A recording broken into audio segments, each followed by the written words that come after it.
작년에 제가 어떤 책을 하나 구입을 했는데 구약학 교수가 은퇴하면서 외국의 여자 교수님이신데 잘 쓰신 역작이 있었어요. 그래서 그 책을 작년부터 계속 쭉 읽다가 마침 오늘의 이 설교의 주제가 되는 이 말씀 부분에 와서 제가 은혜를 받고 이 설교를 한번은 해야 되겠다고 하는 마음을 가지고 하게 됐어요.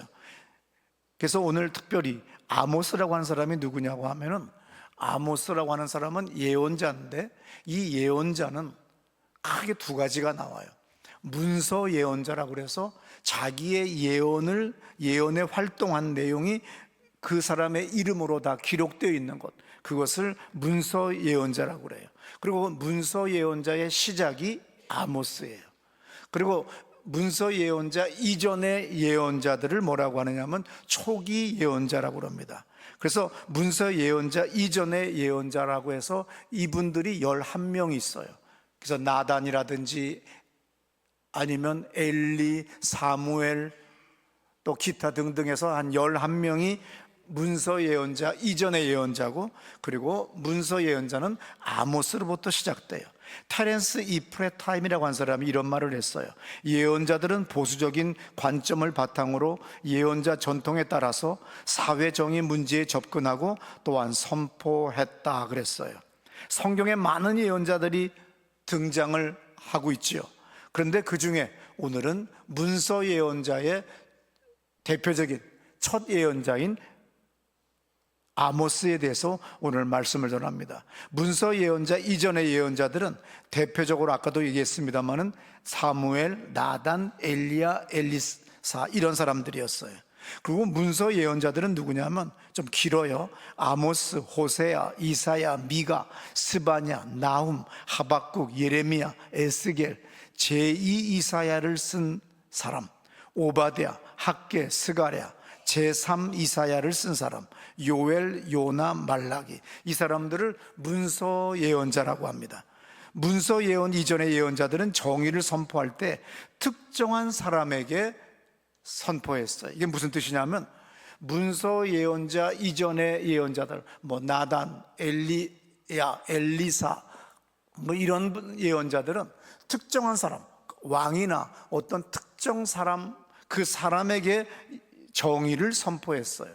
근데 문서 예언자 아모스로부터 시작하는 이 예언자들은 공동체 전체에 대해서 정의를 선포해요. 무슨 뜻이냐? 한 사람만 지적한 것이 아니고 이 사람들은 유다라고 하는 이 왕국의 전체, 왕부터 종교 지도자, 정치인, 그리고 백성들 모든 전체 집단을 향하여 정의를 선포합니다.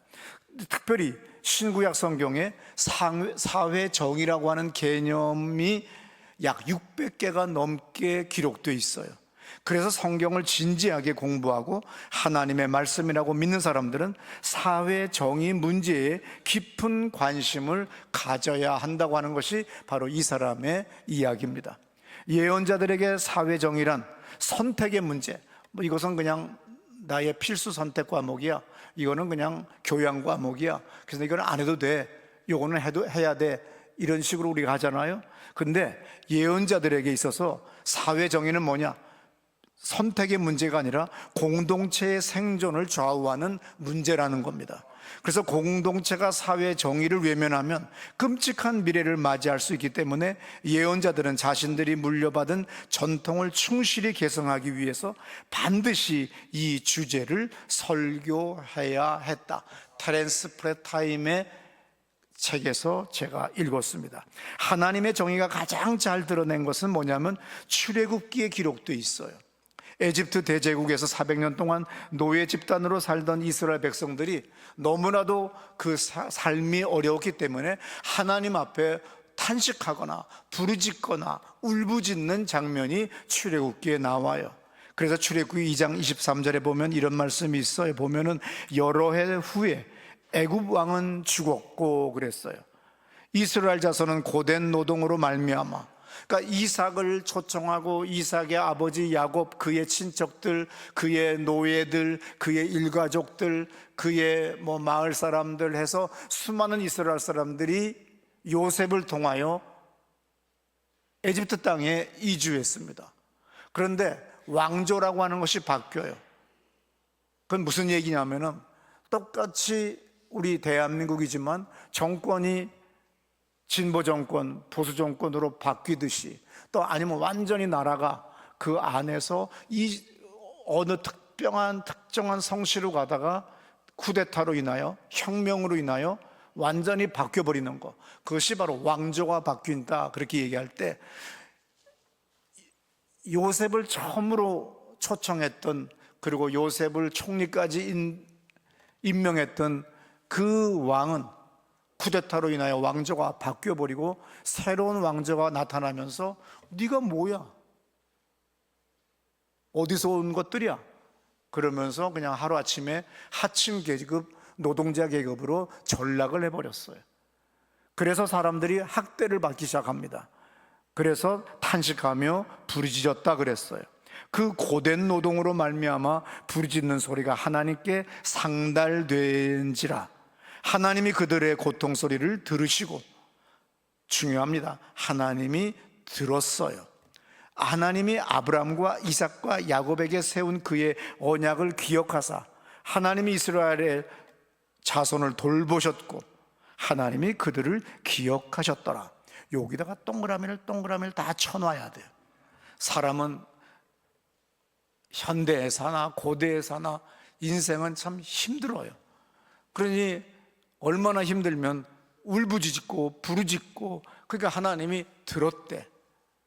출애굽기 2장 24절에서 하나님은 언약을 기억하사라고 기록되어 있잖아요. 언약이 뭐예요? 다 같이 읽어볼까요? 하나님께서 당신에게 스스로 부과하신 약속이다. 예, 우리가 약속해 주세요, 약속해 주세요, 막 쫓아다니면서 약속해 주세요, 축복한다고 약속해 주세요, 이렇게 한 게 아니고 하나님이 우리를 창조하시고 우리를 축복하시고 이끄시다가 스스로 하나님이 내가 너희들을 복 줄게 그러면서 아브라함에게 복을 주고 약속해요. 그걸 언약이라고 그래요. 그걸 계약이라고 그래요.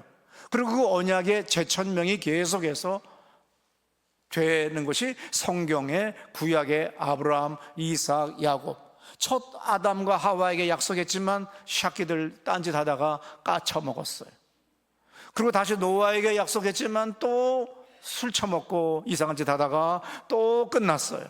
근데 하나님은 인간을 향한 그 축복, 인간을 향한 그 안타까운 마음, 그게 있어서 저 보잘것도 없는 수메르 지역에서 도망 나온 아브라함의 아버지 아브라함, 그 가족을 선택해서 약속을 스스로 하세요. 아브라함이 해주세요 한 게 아니라 하나님께서 당신에게 스스로 부과하신 약속, 얼마나 큰 은혜입니까? 근데 여러분들은 다 포함되어 있어요. 왜냐하면 갈라디아서에 분명히 써 있습니다. 우리가 예수를 믿음으로 죄사함을 받았고 하나님의 후손 곧 아버지, 하나님을 아버지라고 부르고 아브라함에게 주신 약속을 얻은 자가 됐다는 거예요. 다시 언약은 뭐라고? 다 같이 읽어요. 하나님께서 당신에게 스스로 부과하신 약속이에요. 하나님은 약속에 책임을 지시는 분이라고 성경은 여러 군데에 써 있습니다. 출애굽 6장 6절에 보면 이런 말씀 있죠. 그러므로 이스라엘 자손에게 말하기를 나는 여호와라. 내가 애굽 사람의 무거운 짐 밑에서 너희를 빼내며 그들의 노역에서 너희를 건지며 편팔과 여러 큰 심판들로서 너희를 속량하여. 예를 들어서 오성문 장로님이 재벌이야. 딱 재벌인데 아들이 둘이고 며느리가 둘이고 손자 손녀가 있어요. 너무 이쁘고 죽겠는 거야. 그러니까 그냥 날마다 그냥 고양이 죽었다고 올려, 고양이 새끼도 추모하는 반에 손자 손녀 아들 딸은 얼마나 귀하겠어요. 그러니까는 돈은 많아. 없어요. 오해하지 마세요. 또 꾸러가지 마세요. 자, 돈은 많아. 그러니까는 아버지가 기분이 좋은 거야. 아들, 딸, 며느리, 손자, 손녀 다 할아버지 칠순잔치라고 이제 다 왔어요. 실수는 아니에요. 이제 예를 들어서 하는 거예요. 그랬더니 아버지가 너무 기분이 좋아가지고, 야, 이번에 우리 주력회사 큰아들이 가져라. 자기가 스스로 부고하는 거예요. 아들이 주세요 주세요 막 이렇게 한 거 아니에요. 그리고 저 백화점은 우리 둘째 며느리 네가 가져라. 우리 큰 며느리 너무너무 이뻐. 그래서 너는 곱게 자라니까 강남 빌딩 3개 너 가져라. 이렇게 스스로 자기가 약속을 자기가 부과하는 거야. 우리 이뻐 죽겠으니까 우리 뭐 할게요 이러잖아. 그러듯이 하나님도 스스로 자기에게 그 부과하는 것, 그것이 바로 언약이에요. 그것이 하나님과 우리 사이의 그 계약, 그 언약은 우리가 요청한 것이 아니라 하나님이 스스로 자기 자신에게 부과했다는 거예요. 그래서 구원은 개인에게만 있는 것이 아니라 개인의 차원을 넘어서 사회 정치적 차원까지 포함된다는 거예요. 신명기 10장 17절부터 이런 말씀이 있어요. 세상에 신도 많고 주도 많지만 너희 하나님 야훼야말로 신이시요 주이시다. 크고 힘 있으시며 지엄하신 신이시요 뇌물을 받고 낯을 보아주는 일이 없는 신이시다. 18절 고아와 과부의 인권을 세워주시고 떠도는 사람을 사랑하여 그에게 먹을 것 입을 것을 주시는 분이시다. 19절 너희도 한때는 에집트 땅에서 떠돌이 신세였으니 너희도 또한 떠도는 사람을 사랑해야 한다. 뭐 얘기죠? 하나님의 정의를 지금 말씀하시는 거예요. 너도 종노릇 하고 살았지, 400년 동안 노예같이 살았지, 정말 인생 더럽게 살았지. 이제 그때를 생각해서 지금 너희들 땅에 다른 나라 사람들, 다른 민족들도 같이 있잖아. 무시하지 마. 겉옷까지 뺏어 먹지 마. 좀 먹을 것도 주고 대우도 좀 해주고, 그리고 지금 과부와 고아들이 얼마나 먹고 살기 힘드니 그들을 위해서 좀 살아라. 지금 그 얘기를 하시는 거예요. 이게 바로 사회 정의의 시작이에요. 많은 전쟁으로 과부와 고아가 많이 생겼어요. 그래서 소수 약자들이 늘어났어요. 그랬더니 왕정 체제는 공동체의 오래된 전통인 규범들을 무시하는 정책을 막 펴요. 왜? 정권을 유지하고 왕권을 유지하려면 세금은 받아야 되겠고 복지를 위하여 나누거나 쓸 만한 돈은 없는 거예요. 그러니까는 공동체의 그 규범들, 과부와 고아와 나그네를 위해서 나누던 그런 사고들이 다 사라지고 다들 야박한 인간들이 되어버리는 거예요. 그래서 하나님이 니들 옛날 종살이 하던 때를 기억해라. 여러분도 그러셔야 돼요. 항상 가난할 때, 어려웠을 때를 생각하셔야 됩니다. 나도 비닐하우스 때, 지하교회 때 얼마나 어려웠겠어요. 그러니까는 이 교회가 많은 돈은 없지만 내가 전 세계의 선교사님들과 그리고 많은 단체들, 우리 교회가 나도 돈 쓸 일이 배랑간 생겼는데 재정 장로한테 나 뭐 무슨 돈 필요하다고 얘기해야 되는데 누가 와? 그럼 또 내 것도 포기하고 거기 보내는 거예요. 그렇게 사는 이유가 뭐예요? 나도 옛날에 가난했었다고, 나도 힘들었다고, 그렇게 어려운 목회했기 때문에 오늘 온 거예요. 그게 하나님이 그러는 거예요. 니들 자식들아, 싸가지 그렇게 없는 짓 하지 말고 니들 노예 생활할 때 생각해봐라. 그러니 너 옆에 이웃에 가난하고 없는 사람들, 그리고 과부와 고아 나그네들 업신여기지 말고 저들에게 잘 대우해줘라. 이것이 바로 사회 정의라는 거예요. 그런데 문서 예언자 아모스는 모든 예언자들의 원형이라고 그랬어요. 아주 중요합니다. 모든 예언자들의 원형이 되는 그 정도의 큰 획을 긋는 예언자의 삶을 살았어요. 근데 이분이 예언 사역을 할 때 왕들이나 고위 정치인들은 얼마나 타락을 했는지 상하 침대를 가지고 살았어요. 그리고 여름 별장, 겨울 별장이 있어요. 그리고 고래등 같은 집을 짓고 삽니다. 그래서 아모스는 남유다 사람이지만 그 당시 이스라엘이 북이스라엘, 남유다 나라가 남북으로 갈라져 있었어요. 그 남쪽에서 양떼를 대량으로 사육하는 큰 부자였어요. 목축업자입니다. 뽕나무도 대량으로 재배하는 농장주예요. 그리고 신학자들이 아모스의 문체를 보게 되면 이분이 아주 상당한 지식을 가진 사람이라는 걸 우리는 압니다. 아모스의 문체는 그 당시에 대단히 고급 문체고, 또 이분이 그 당시에 각 지역에 있는 나라들의 문제들을 이야기하면서 하나님의 심판을 이야기할 때에 그 국제 정세를 잘 알고 있는 그런 사람이에요. 아무쪼록 사회 현실과 국제적인 안목과 사법 현실과 정치인들, 왕들, 그리고 오늘로 얘기하면 목사들, 신부들, 이것들이 다 개 같은 놈들이라고 하는 것을 아는 거예요. 그래서 아모스는 자기 나라는 지금 남쪽 서울에 사는데 북쪽 평양 가서 지금 회개를 하라고 요청해요. 왜? 그때 북이스라엘이 가장 나라가 번성했어요. 아시리아가 계속해서 침범을 해가지고 남북 전체가 다 어려웠는데, 마침 저 북쪽에 나라가 있었어요. 터키 쪽에 있는 나라가 배란간 큰 나라가 되면서 아시리아를 공격해 오니까 아시리아가 북이스라엘과 남유다 공격을 멈추고 터키 쪽에서 침범해 오고 있는 이 나라와 전쟁을 해야 돼요. 그러니까 나라가 평안해졌어요. 두 번째, 교육이 활발해지면서 경제가 잘 돌아가요. 수출이 잘 돼요. 그래서 이때가 가장 북이스라엘이 잘 살던 시대지만, 아모스 입장에서 볼 때 종교인도 타락했고 정치인도 타락했고 왕족도 타락했다. 백성들도 싸가지가 더럽다. 이것이 바로 아모스의 시각이었어요. 그래서 아모스는 자신의 안락을 다 버리고 목숨의 위협이 와도 예언자의 길, 곧 사회 정의를 외치기 위해서 베델 북이스라엘로 갑니다. 아모스서는 9장 146절의 짧은 예언서지만 아까도 말씀드렸듯이 모든 예언서의 원형이 되는, 그렇게 큰 획을 걷는 예언자의 길을 걸어가요.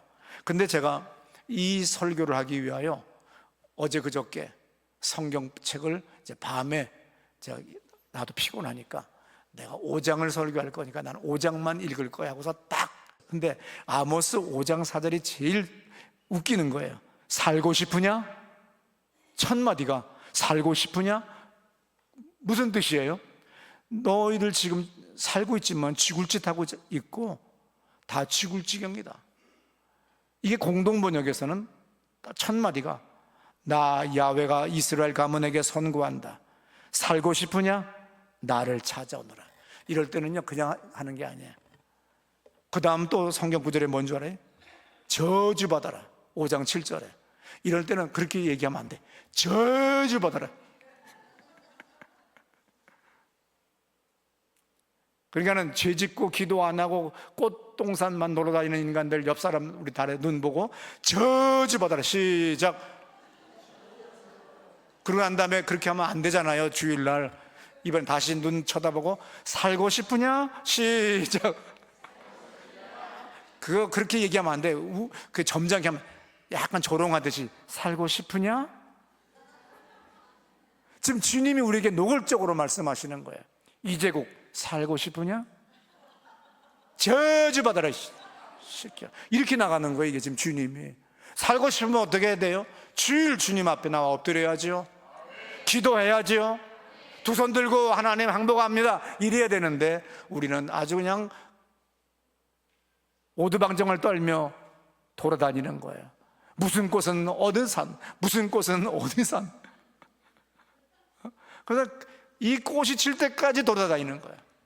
나는 꽃만 피면 진절머리가 나. 교회가 텅 비어 망한 것처럼. 아직도 지금 빈자리가 많아요. 지금 꽃이 아직 피고 있다는 거예요. 조팝꽃 펴, 이팝나무 꽃 펴, 그 다음에 아카시아가 펴. 이것까지는 또 좋아. 또 이번엔 다시 또 저 높은 고산지대에 철쭉 군락지를 간다느니 뭐 가진 짓들을 다 하는데 주님은 말씀하세요. 죽고 싶으냐? 살고 싶으냐?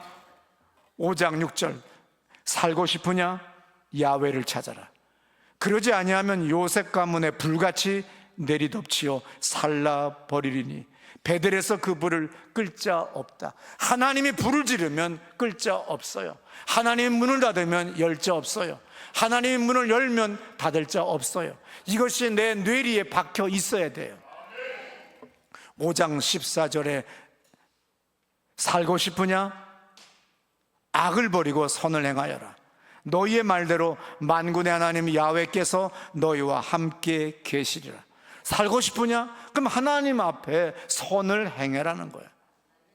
그러면 하나님이 역사하신다. 사회 정의를 실천하라, 데모하라, 뭐 그런 게 아니라 너희 바로 이웃집, 윗집, 아랫집, 친척, 어려운 집에 라면이라도 하나 들고 가라, 국수라도 하나 들고 가라. 여러분, 사회 정의를 뭐 거창하게 따지지 마세요. 카드 못 맞고 그냥 오늘 배고파 있는 사람에게 라면 하나 사주는 거, 라면 한 상자 갖다 주는 거, 이게 사회 정의예요. 저주받아라.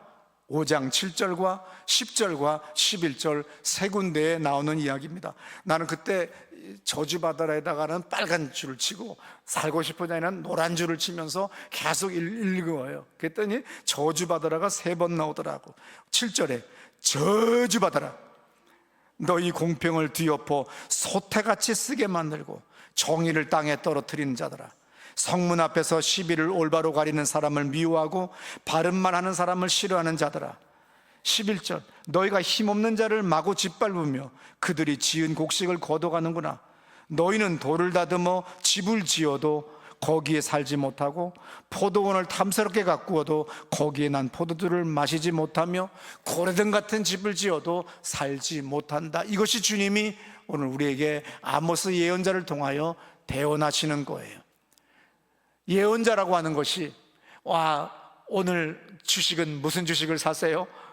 파세요? 사지 마세요. 그게 아니라 오늘 우리에게 이 시대에 하시는 주님의 말씀인 걸 믿으시기 바랍니다. 5장 12절부터 13절의 말씀 보면 너희가 나를 거슬러 얼마나 엄청난 죄를 지었는지 나는 죄다 알고 있다. 나는 네가 지난 여름에 한 일은 다 알고 있다 하듯이 주님이 얼마나 무서워요? 엄청난 죄를 지었는지 나는 죄다 알고 있다.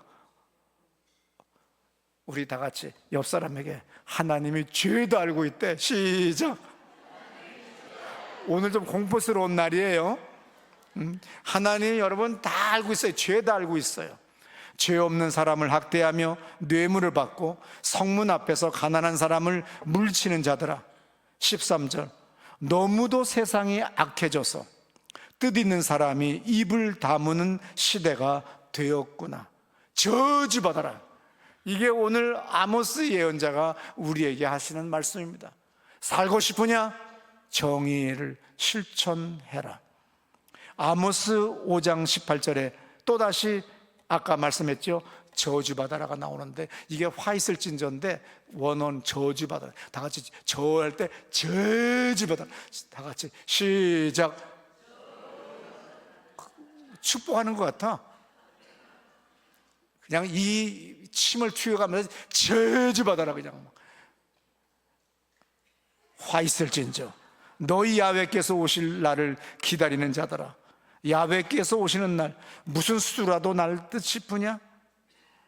아주 그러고서는 막 가증스러운 짓은, 위선적인 짓은 다 하면서 주님 오셔야 됩니다, 우리는 메시아를 기다립니다, 이러니까 하나님이 역겨워가지고 아주 그냥 까발리시는 거예요. 여러분, 내가 되게 쌍스러운 것 같지만요, 주님이 더 쌍스러우세요.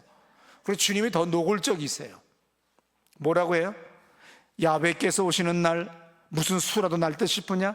그날은 빛이 꺼져 깜깜하리라. 19절 사자를 피하다가 곰을 만나고, 사자를 피해서 냅다 도망을 갔더니 세상에 곰이 나타났네. 그래서 그 곰을 피해가지고 집으로 확 뛰어들어가가지고 누구네 집인지는 모르지만 벽을 딱 짚었는데 살모사가 내 손가락을 물었네. 인생이 뭐예요? 더럽게 되는 게 없다, 이 얘기예요. 잘 되려면요 엎어져도 개똥 위에 엎어졌는데 개가 진주를 삼켜서 그 콧구멍에 진주가 박히는 거예요. 근데 재수가 없으려면 사자 피했는데 고물 만나고, 고물 피해 집으로 들어가서 냅다 그냥 팍, 그렇잖아요. 그냥 빨리 들어가야 되니까 그냥 벽을 탁 짚었는데 뱀이 물었는데 봤더니 살모사야. 스스로 놀래 죽어요. 똑같이 자동차 사고 났는데, 지난주는 목사는 여러분 되게 할 게 없어 보이죠. 24시간 비상 대기고요. 계속 콜 받아야 돼요. 카톡으로, 문자로, 뭐 여러 가지로 뭐 메시지가 옵니다. 교통사고가 났습니다. 마침 차가 튕겨 나가는데 사람 칠 뻔했는데 살았습니다. 이일근 집사가 하는 말이에요. 그래서 병원 가겠습니다. 소프라노 최종원 성악가가 지금 공연 중에 택시 타고 공연 가다가 들이박아가지고 목이야. 그래가지고 그분이 또 나하고 친하니까 얼마나 웃기는 말을 했는지 좀 쌍스러운 표현을 했어요. 아마 그냥 뭐 어떻게 하고서 그냥 노래해야죠. 지금 한 달 앞둔 롯데 콘서트홀에서 대공연을 앞뒀는데 그 자동차 사고는요 은근히 아파요. 그리고 오래 가요. 그게 얼마나 힘들겠어요. 그러니까 인생이라고 하는 게 안 되려면요 별 접촉사고 추돌서부터 시작해서 별일이 다 생기는 거예요. 아모스 5장 21절부터 들어보세요. 내가 너희 절기들을 미워하여 멸시하며 너희 성회들을 기뻐하지 아니하나니 너희가 내게 번제나 소제를 드릴지라도 내가 받지 아니할 것이요 너희의 살진 희생의 화목제도 내가 돌아보지 아니하리라. 하나님 앞에 니들이 가진 재물은 다 갖다가 바치지만 나 거들떠보기 싫다. 나 싫어. 거들떠보기도 싫어. 23절입니다. 그 시끄러운 노래소리를 집어치워라. 나한테 예배드린다고 니들이 찬송하고 악기를 동원해서 연주하는데 그따위 짓 하지 말아라. 지금 그 얘기예요. 검은 곡가락도 귀찮다. 듣기 싫다. 24절 다만 정의를 강물처럼 흐르게 하여라. 그리고 여러분 성경에는 뭐라고 써있죠? 다 같이 읽어보세요. 오직 정의를 물같이 공의를 마르지 않는 강같이 공의를 강같이 흐르게 하라고 하는 말은 원어에서는 서로 위하는 마음 개울같이 넘치게 흐르게 하여라고 돼 있어요. 다시 말해서 정의를 강물처럼 흐르게 하여라. 서로 위하는 마음 개울같이 넘쳐 흐르게 하여라. 그러다가 6장 1절에서 다시 저주를 받아라. 시온을 믿고 안심하는 자들아, 언덕 위에 자리 잡은 사마리아를 믿어 마음 놓고 사는 자들아, 1등 민족이라고 의스대는 유지들아, 이스라엘 가문이 믿고 찾아가는 유지들아. 그러니까 의지되는 유지들이 많아요. 권력 가진 사람들이 많아요. 우리 지금 수출도 잘 돼. 지금 우리가 가장 영토가 넓어. 솔로몬 이후에 최고의 영토야. 이제 전쟁도 없어. 살기 좋아하지만 너희들은 정의가 사라졌다. 그리고 가난한 사람들의 신음소리 들리지 않니? 너희들 노예 생활하던 거 기억 좀 해봐라 하는 것이 지금 아모스가 아주 신랄하게 북이스라엘에 가서 전하는 얘기예요. 아모스 6장 9절에 이런 말씀이 있어요. 하나밖에 없는 집에 겨우 10사람 남았다 해도 장례를 치르는 친지가 시체를 실어내오면서 안방에다 대고 또 없느냐고 물어 더 없다는 대답을 듣고서야 하나님 맙소사 하고 탄식할 거다. 이렇게 되리라고 내가 이르지 않았느냐. 11절 고래등 같은 집을 쳐 돌무더기로 만들고 개딱지 같은 집은 내가 가루로 만들어 버릴 거다. 8장 4절부터는 빈민 착취에 대한 이야기입니다. 아모스가 말합니다. 이 말을 들어라. 가난한 사람을 짓밟고 흙에 묻혀 사는 천덕이의 숨통을 끊는 자들아. 5절 겨우 한다는 소리가 곡식을 팔아야 하는데 초하루 축제는 언제 지나지? 밀을 팔아야 하겠는데 안식일은 언제 지나지? 되는 작게 추는 크게 만들고 가짜 저울로 속이며. 우리 60년 전에 50년 전에 우리 어머니도 많이 속임을 당하셨나 봐요. 얘 깨 한 대박 사와라 그래요. 근데 그 대박 잘 봐라. 그 안에 합판 갖다 깔았다. 합판 깔았어요. 그 쌀도 그런 것도, 추도 엉뚱한 추를 갖다가 하는 거예요. 그것이 3,000년 전이나 2,000년 전이나 50년 전이나 어느 나라나 사기꾼은 다 똑같이 사기꾼이고 인간은 다 똑같다는 얘기죠. 그래서 추를 크게 만들고 가짜 저울로 속이며 6절 등뼈까지 팔아 먹어야지. 힘없는 자 빚돈으로 종으로 삼고 미투리 한 켤레 값에 가난한 자 종으로 부려먹어야지 하는 자더라. 그러니까는 그냥 착취한다는 얘기죠. 이런 것들아 하면서 얘기하는 거예요. 그런데 왕이나 종교 지도자나 모든 사람들이 봤을 때, 돈 있는 사람이 봤을 때 지금이 솔로몬 이후에 가장 좋은 때예요. 왜냐하면 지금 북이스라엘의 왕은 여로보암 2세입니다. 아시리아가 늘 쳐들어왔었는데 터키 쪽 지역에 아라랏이라고 하는 족속이 아시리아를 공격하기 시작하니까 모든 군사력을 이쪽으로 동원하는 바람에 이스라엘에 평화가 온 거예요. 그러니까는 마음대로 교육을 할 수 있게 됐고, 그러면서 자기들도 그 옆에 지역의 조그만 족속들을 다 점령해 가지고서 나라를 가장 크게 만들었던 때입니다. 3절, 9장 3절 갈멜산 꼭대기에 올라가 숨어도 찾아내어 끌어내리고 내 눈을 피해 바다 밑에 내려가 숨어도 물뱀을 시켜 물게 하리라. 주님도 참 잔인하셔. 여러분들이 그렇게 잘해서 잘해가지고 숨고 헤쳐먹고 등쳐먹고 살아서 지만 잘 산다고 해외여행 가지, 그러면 주님은 산 꼭대기까지 찾아가시겠대. 관광지까지 가시겠다는 얘기야. 그래가지고 끌어내고 내 눈을 피해 바다 밑에 내려가 숨어도 물뱀을 시켜서, 와, 우리 주님도요 뒤끝 찬란하셔요. 4절 적군에 사로잡혀 가도 맞아 죽게 하리라. 우리가 적군에 사로잡혀 가도 잘만 정신 차리면 다시 귀환할 수 있는데 거기 가서 또 맞아 죽게 만드는데, 내가 놓칠세라 노려보며 재앙을 내려본다 이렇게 한다는 거야. 유영미, 너 내가 도망간다고 너 내가 놓칠 것 같다. 난 너 계속 너 쳐다보고 있어. 예편내야 까불지 마. 지금 그 얘기하는 거예요. 지금 주님이. 와, 뒤끝 이렇게 큰 줄 몰랐어요. 하나님은 뒤끝이 크신 분이다. 시작. 9장 8절에 보아라, 어느 나라건 죄를 짓고 내 눈에서 벗어난 것 갈 것 같으냐? 그 나라는 땅 위에만 멸망하고야 만다. 그러나 야곱의 가문은 뿌리까지 없애지는 않으리라. 야훼의 말씀이다. 그러면서 하나님이 뿌리까지는 없애지 않고 그냥 빌어먹게 한다. 다른 민족은 아예 민족 자체가 사라질 수도 있다고 하는 그 얘기를 하시면서 마지막 결론이 뭐예요?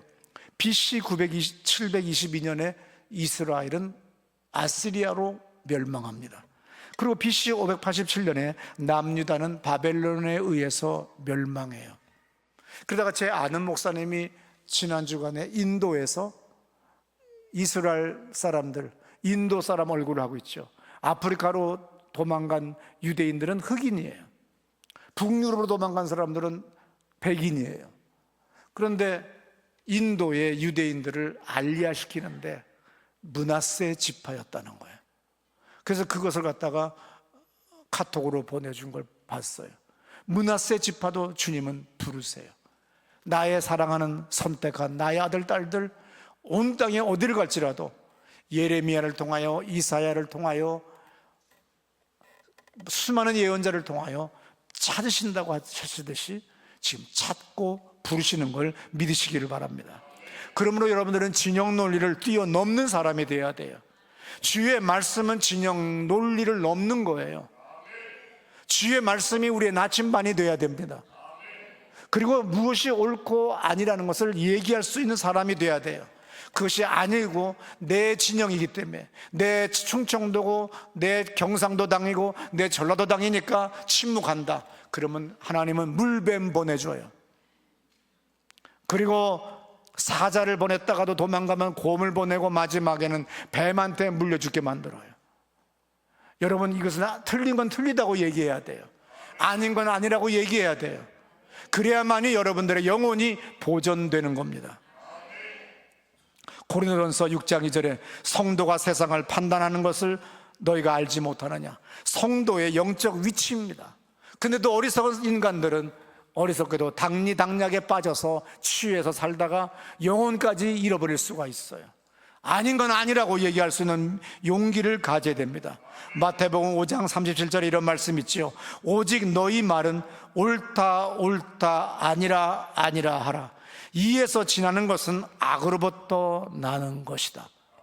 내 아내일지라도 내 아버지일지라도 내 자식일지라도 아닌 건 아니라고 얘기는 해야 돼요. 그 자식이 말을 안 들을지라도 틀린 건 틀리다고 얘기할 수 있어야 당신이 올바른 영적인 사람인 겁니다. 그것이 바로 말씀의 사람인 거예요. 믿습니까? 옳다 옳다 아니라 아니라. 시작. 이에서 지나는 것은 악으로부터 난다고 하는 이 말씀을 여러분들이 이 아침에 기억하시기를 바랍니다. 로마서 14장 10절에 우리가 다 하나님의 심판대 앞에 설 날이 옵니다. 요한계시록 20장 12절이 아주 중요합니다. 뭐라고 써 있어요? 마지막 들으시고 끝냅니다. 또 내가 보니 죽은 자들이 큰 자나 작은 자나 그 보좌 앞에 서 있는데 책들이 펴 있고 또 다른 책이 펴졌으니 곧 생명책이라. 죽은 자들이 자기 행위를 따라 책들에 기록된 대로 심판을 받으니. 죽음으로 끝나는 것이 아니라 오늘 우리의 모든 행위와 행실이 저 하늘나라에 다 기록되어 있다는 거예요. 그러면 옳은 것은 옳다, 아닌 것은 아니다라고 얘기할 수 있어야 돼요.